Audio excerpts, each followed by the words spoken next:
Hey guys, Chris Sonrichter here. I'm going to share one verse out of the Bible, Psalm 32, verse 8, that I use often. It's my go-to verse when I'm struggling or facing a challenge or I need to learn something.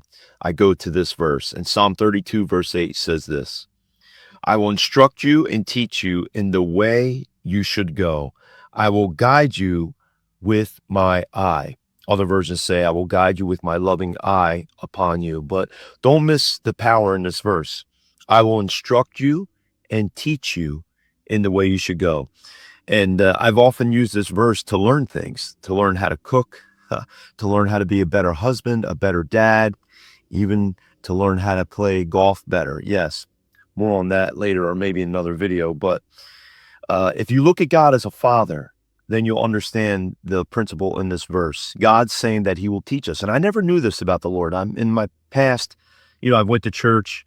I considered myself religious, but after I gave my life to Christ, then I really got to know God as a father. And so then I stumbled across this verse, and it's been an amazing game changer in my life.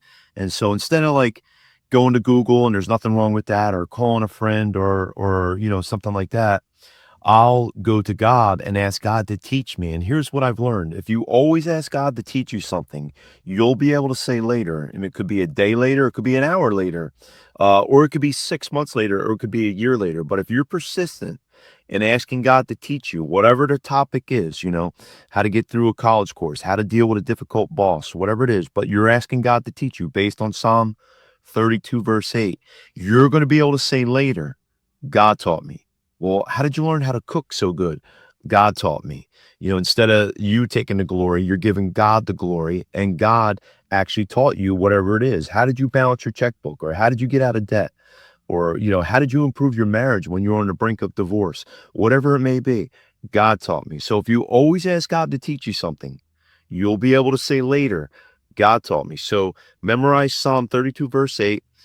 Put it on a little flashcard, whatever you got to do, put it on the dashboard of your car, whatever is going to help you to memorize it. And then start asking God to teach you things, and just watch what happens when you begin to ask God to teach you things. He'll be so pleased that you're asking him.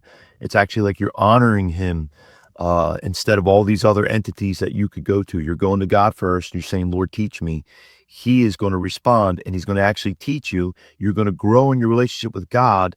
You're probably never going to look back. So I pray that it encourages you and blesses you. And I'll see you in the next video. The links for other resources that may help you know God better will be in the description. All right. Be blessed. Talk to you soon.